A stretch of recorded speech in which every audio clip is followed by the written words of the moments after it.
The doctors here told me that there was no radiation, there was no chemo, and there was no surgery because I was too far gone. I'm still here today, but I'm only still here today because I found a clinic in Tijuana called Oasis of Hope, and I'm almost cancer-free because of them. Almost cancer-free. I mean, I think that's why I'm still here today too. It's just I had no other choice but to beat it, and I didn't accept no as an answer. I put a smile on my face every day, went to work, and I just didn't realize I was living a life that I shouldn't have been living. This is key to cancer, a trauma, emotional trauma. Look, we've all gone through it. We've all been heartbroken. We've all felt trauma, but it's going back to it over and over again that's going to affect your body. Welcome to the Hope Natural Health Podcast. I'm Dr. Erin Ellis, your host. On this show, we discuss all things health, hormones, and happiness with a little side of this thing called life.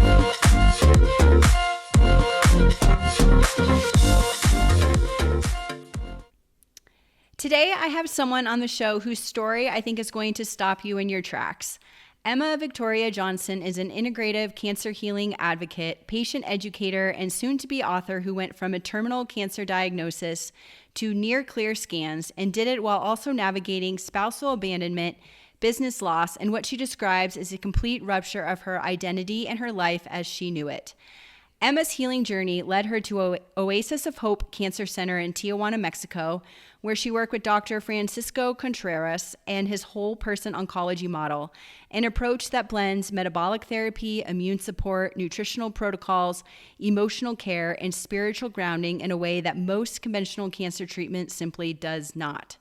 What makes Emma's perspective so valuable is not just that she survived something she was told she would not. It is that she came out the other side understanding why the whole person has to be part of the healing equation. The nervous system, the emotional layers, the trauma, the identity, the spirit, not as a soft add-on to the clinical work, but as a core part of it. This is a conversation about what it actually means to heal, not just treat. Emma, welcome to the show. Dr. Erin, thank you so much for having me today. It's a pleasure to be on your show. Great. I'm really excited for this chat. So take me back to the beginning. What was your diagnosis? What were you told? And what made you start looking beyond the conventional treatment path that you were offered? Of course. So I got diagnosed March 2025 here in Australia. I'm actually originally from England, but I do live in Australia. And the doctors here told me that there was no radiation, there was no chemo, and there was no surgery because I was too far gone. So I had stage 4 breast cancer, which had gone into 2 of my lymph nodes, and I had 5 spots onto my liver. So basically, I was not worthy for surgery, chemo, or radiation. So they offered me 2 pills, and I would probably survive for about 18 months on these 2 tablets. And I asked them what the side effects were, and there was about 1,000 different side effects. So basically, I'd have no quality of life. So I declined the tablets, and they told me if I didn't take them, I'd die within 3 months. Well, I'm still here today, but I'm only still here today because I found a clinic in Tijuana called Oasis of Hope, and I'm almost cancer-free because of them. Almost cancer-free. So what's left? There is just my liver. So my breast is clear, my lymph nodes are clear. It's just the liver that we're working on now. It's kind of gone backwards, It's kind of gone like breast came first, lymph nodes, liver, and now it's like going the other way around to clear. Look, I am going to be cancer-free very soon. Yes. Good. And I mean, attitude plays a huge role in all of it, right? Absolutely. And how your output was. I mean, I think that's why I'm still here today too. It's just, I had no other choice but to beat it, and I didn't accept no as an answer. So, and congratulations, because it's such a hard thing to overcome, to beat cancer, because they scare you. Yeah. They make it this death sentence, and it really isn't. And it's just a bad cell in the body that's turned bad, and you have to turn it good. But a lot of people don't understand that. And congratulations, because you are cancer-free. Yes, 16 years. Wow, that's amazing. I hope to be you in 16 years' time too. You will be. You will be. So you mentioned you ended up at the Oasis of Hope with Dr. Francisco. So for women who have, or anyone who has really never heard of integrative oncology, which is oncology as cancer care, can you describe what a whole person approach to cancer care actually looked like in practice? and what was different about how they treated you compared to your experience in Australia? Of course. Well, first of all, they don't just they don't just treat you as a number. You're not just a patient and they've not read a book and give you a diagnosis, because I feel like that's what they do. Conventional medicine, they all read a book and every single patient's the same. Over there, you are a person, you are real. They look at you, they give you hope. The clinic doesn't take people on that they don't think they can help, which I absolutely love. It's not about just bringing people in and trying to help them survive. They only accept patients that they know they can help. So they look at fixing the whole body rather than killing the cancer. So, we do chemo and radiation and it kills every cell in the body, not just the cancer. Over in Oasis at the clinic, we are learnt to live with cancer. We are learned how to feed our bodies, how to cut the cancer off, so we're not feeding the cancer anymore. We go through therapies. We do like 7 IVs a day. We go into machines. We get ozone. We get EBOO. So basically, they train your body to be a fighting machine against cancer. And then when you leave the clinic, you get a different, everyone's different. Everyone's journey is different. But there's 5 different cancer fighting immunotherapy vaccines that we get. And everyone has a different one depending on what they've got. And that basically puts your immune system into like a big army into the body, and that starts fighting the cancer when you leave. So it sounds crazy. And when I first got there, I was like, I might absolutely mentally need to be put into a not home. Even saying it out loud, I feel like it's like, it's crazy, but it works. And there's people there at the clinic that I meet every single time, and they've been cancer-free for 5 years or 10 years. Like, the clinic's been around for over 60 years. It's not just something that's just popped up overnight. It's like a secret safe haven that no one knows about. But yeah, you're treated as a whole person, not just a number on a board, and not written by a book of rules of what the doctor should say to you. Right. Yeah. It's wonderful. So you talk about the emotional and the nervous system piece as being inseparable from your physical healing.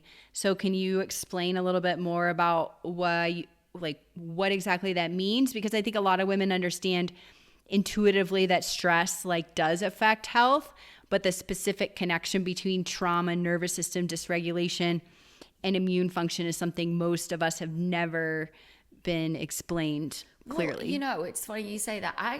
I never knew my immune system could switch off. I knew people who had low immune system and got sick all the time. I didn't understand that we could actually affect our bodies with stress, with trauma, with, a high drama every day, or living a really stressful lifestyle, working too much, not enough sleep, just not looking after yourself. I never knew that. So I feel like at Oasis, they teach you how to treat your body the way you should and not be so high on, they call it flight. What is that saying? Flight or fight? Fight or flight. That's the one. And I've been in fight for 7.5 years, and my body's been here. So I've never come down from it. So they've brought peace to me. They've given me hope. My immune system must be like brand new now, because, I'm very treating it correctly, treating my body correctly. I've got the goods to feed the immune system, which is, I don't think many people know this, but when your immune system switches off, that's when your cancer grows. That's when your cells start, because we've all got some sort of cancer in us, but it wakes it up. So I think we forget the lifestyles, and I'm not just saying it's stress as well. I believe it's, what was sold on TV food-wise, the supermarkets, what's in there, the pesticides sprayed on all of our fruits. It's everything mixed in together. Yeah. So we mentioned in the beginning, trying to, figure out the why behind everything. Do you think your why, it was driven by your stress? I think it was stress related, overworked, trauma based. I wasn't in a very good relationship at the time, which I didn't realize until I finally was out of it. I definitely think that played a part in it, upset all the time, arguing all the time, you can never do right. I was working 24/7. I do believe, I wasn't really eating the best diet. I still kept fit, I still wasn't I wasn't unfit, but I was inside, I was unwell. And I think I was depressed, and I didn't realize. I put a smile on my face every day, went to work, and I just didn't realize I was living a life that I shouldn't have been living. Yeah, and your body was like, stop. Hey, Yeah, I'm going to slap you with this diagnosis, right? But I mean, and the funny, similar situation. Were you the same? I mean, well, it's funny. I'm such a true like believer in life happens for you. And, you know, if that diagnosis, I was 31 when I was diagnosed, like if that would have never happened to me, I wouldn't be here doing this. Mm-hmm. So I don't have any regrets and like wish that would have never happened. Obviously I don't want anyone to go through what I went through to get to where I'm at. Right. But you know, it takes, I don't know if it's like rock bottom, but I mean, yeah, it's like your body screaming, like what is, you know, I don't know if you've heard of Dr. Jen Simmons, but she's very, very well known in the integrative oncology breast cancer space. But she's always like, cancer is a normal response to an abnormal environment. Mm-hmm. So you have to figure out what's abnormal. And, you know, I was diagnosed in 2010, and I didn't realize like what my abnormal was until like 2 years ago when I started digging deep. And for me, it was a lot of genetic issues, deficiencies, pesticides, toxins. Mm-hmm. Like I had non-Hodgkin's lymphoma, and the number one driver of that is glyphosate. And I had insane levels of glyphosate. Wow. But then I found out my body like isn't able to detox properly. Right. So once I understood that about my body, it made 1000% sense. Yep. So, well, it's funny. Yeah. And then again, the stress and the trauma and like all, you know, just a poor lifestyle. You don't know what you don't know, right? Absolutely. Like nobody teaches you how to be healthy unless you go through something or, you know, whatever the case may be. So, and I'm exactly like you. Like I am so thankful for the wake up call. I didn't realize I was this hamster on this wheel that was pretending that life was great when it wasn't.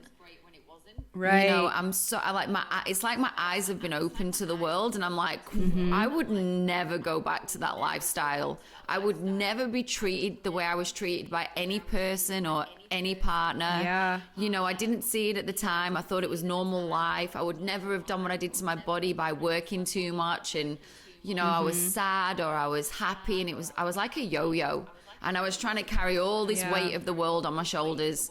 And I just thought that was the norm. And then when I got the diagnosis, I was like, wow, I've really put myself into a hole. And I'm grateful for it now, though. I mean, now I'm happier. I'm healthier, which is crazy, you know. I love life even more. It's wild, I'm a different person. Yeah, it's crazy how it was such a wake-up call. And again, like, you know, you said, I believe everything happens for a reason. And I believe I'm here today to give hope to others. And I believe the ex-boyfriend was meant to walk away from me because I would not be the person I am today. And I thank him for that. You know, he's made me into a strong cancer warrior. Yeah. How do you think that trauma and the abandonment of all that like affected your healing process? Honestly, at first, I didn't think I had the will to live. But I've got this very good resilience inside of me, and he woke up the inner warrior. Like, I remember thinking, I am going to beat this not only for me, but for everybody else, and I'm going to do this. And I think he gave me the strength more so to do this by leaving. Yeah. So I thank him for that because he gave me power. Love that. Love that. You just touched on it a minute ago, but now you teach women how to advocate for themselves in medical settings, especially when they feel dismissed or overwhelmed. So what are the most important things a woman should know when she's trying to navigate a system that isn't really designed to hear her, which is most every single woman out there, no matter what they're going through? I honestly would say you have to put yourself first, and you have to love yourself before you can love anybody else. Which is a real hard lesson to learn, because I never loved myself before everyone else. You know, I always put everybody first. You have to put yourself first. You have to look after yourself. You do not put up with drama or being treated wrong or, you know, bullied by anybody. I feel like women nowadays, we need to become more about ourselves and not about running a family and looking after everybody else other than ourselves, because then this happens and then, you know, sometimes you're left alone. So we should find our inner goddess strength and become the person we're meant to be. Yeah. Wonderful. What is your, I guess, journey now with what you're going through? You're in Australia, so how often do you have to go back to Tijuana? Yep. So I'm back every 3 months. That is my choice. Another patient that would be on my journey wouldn't be going back every 3 months. So I did do a little chat with Dr. Contreras at the beginning, and I said, I want to come every 3 months. I want to get this done quicker than normal. You know, people that have got families and children and you know, full-time jobs at home, I understand that every 3 months isn't going to work. So I chose this path and gave up everything to do this. So I go back every 3 months and do the vaccines and do some treatments, meet clients over there. I get patients through my Instagram that now follow me over. So I get to meet some beautiful, wonderful people. So, you know, like I have a tea update that I go and people come when I'm there, which I absolutely love. And I love meeting people from all over the world. But yeah, I think this will be my journey now moving forward. Like, I think I'll be going back every 3 months, even cancer free. I've told Dr. Contreras I'd like a job. I want a desk and I want a job to chat to everybody. Yeah. But the goal at the moment is cancer free. Yeah, for sure. How long are you there at a time? I do 16 days. But sometimes I do a 3-week break and then I go back. If I've got people going over that I know, like last time I had 5 people going into the clinic. So I decided to do 3-week break and then I went back for a week while they were there.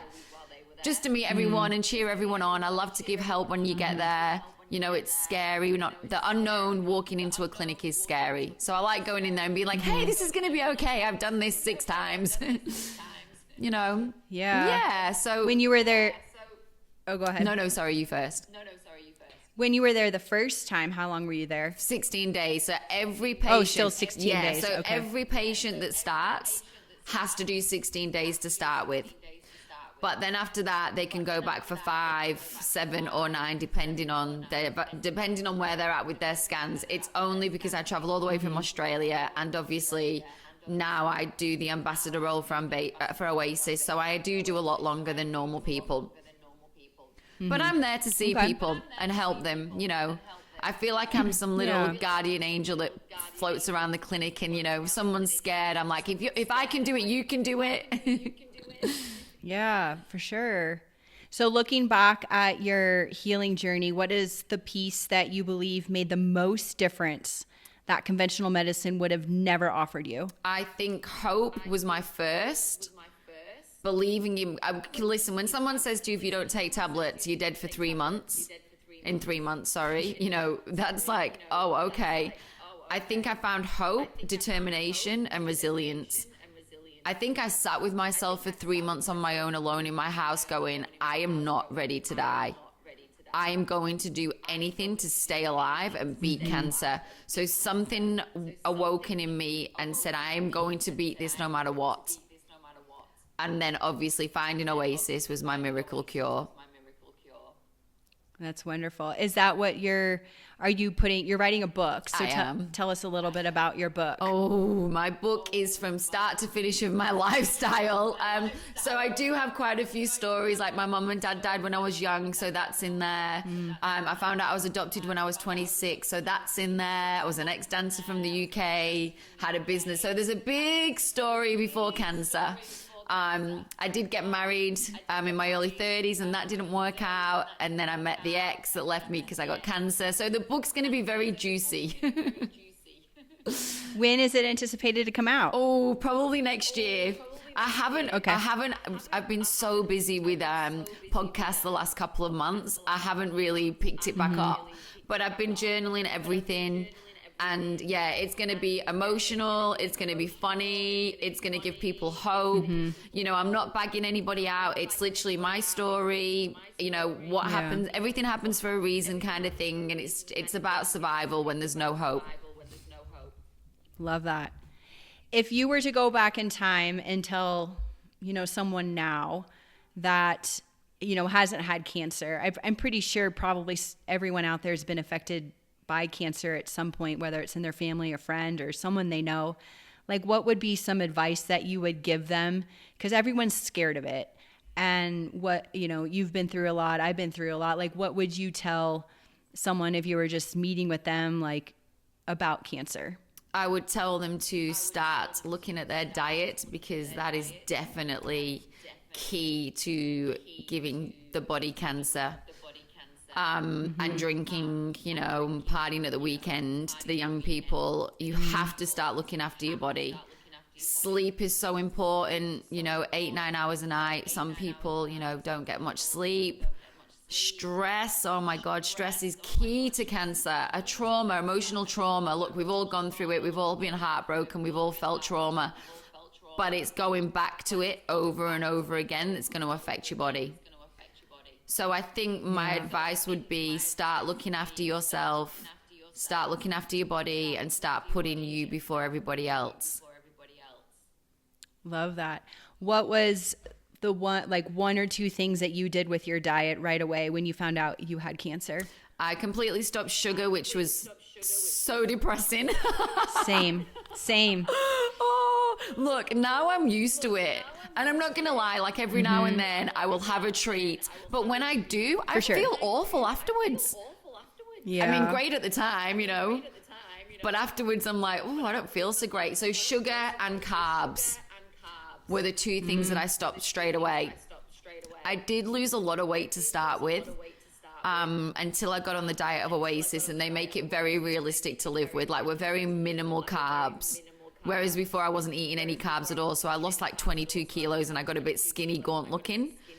So when I got to Oasis, they taught me how to eat properly. And where it's, realistically, you're going to enjoy your food. So, so the sugar and the carbs were the two things that I cut out for 3 months and pretty much disappeared into a skinny little rake. But it was so depressing. It was like, how many vegetables and greens can you eat? Do you know what I mean? I know. And like, without bread. Like, I just want the bread. I know. Well, hey, I'm allowed 2 pieces of sourdough a day, and it's great. Like, that when they gave me that to my diet, it was like Christmas Day. I was like, oh my God, I can have sourdough. Yes. But I love that. It's so the diet now is very minimal protein, which is fine. Red meat we're only allowed every 14 days. And we're allowed 50 grams 5 times a week of animal protein. So they kind of want you to be a bit more on the vegan side of the diet. Yeah. Yep. But hey, it's a lot easier than the no carbs, because, now I get energy from, we're allowed a little bit here and there. Yeah. I forgot to ask, you mentioned your diagnosis of stage 4 breast cancer, but how did you get diagnosed? Did you find a lump yourself? I did. So I was actually in the gym in December 2024. I had hurt myself and I was just rubbing myself like, oh, that's painful. And then I just felt this lump, and honestly, it was like a pea size. It wasn't really that big to start with. And by the March when I got diagnosed, it had grown so big and gone into the lymph nodes and into the liver. Very aggressive. Yeah, but you did it without a lumpectomy or mastectomy or anything, correct? Yep, correct. I've had no chemo, no surgery, no radiation. Yep, your body can heal itself, people, if you give it what it needs. It really can. You can turn this around. Yeah. Well, Emma, you are an inspiration to all, including myself. But we'll wrap it up with one question I ask all of my podcast guests. You're probably going to repeat it because I have a feeling what it is. But what is your best or favorite health tip that you could share with the audience? Oh, no, that's a really hard one. I've got so many health tips. You know what? Low sugar diet, lots of water, and low carbs, and cut down on the takeaways and the going out to restaurants because it's full of badness. Yeah. Okay. Fair enough. I mean, that's easy. What was the answer meant to be? No, whatever. I hear everything from the podcast right before you. He was talking about magnesium and how you should not have an acidic environment. Yeah. An alkaline I hear diet. Everything. Alkaline diet is the best. So I do drink 2 liters of alkaline water a day. An alkaline diet is great for the body. And also fasting is amazing. But there's so Wonderful. many tips. Yeah, no, I know. We could write a book on just tips, right? Well, Emma is actively writing her book about her experience and is incredibly open and active on Instagram at Emma_VictoriaJ, where she shares daily insights from her healing and advocacy work. So make sure you follow her on Instagram. It's the best place to follow her journey. And Emma, is there anything else that you would like to add before we wrap this up? Just thank you so much for having me on the show this morning. Yeah, absolutely. Well, thank you for your time. Thank you, And Dr. Erin. that's a wrap, everyone. Yeah, we'll see you all again next week.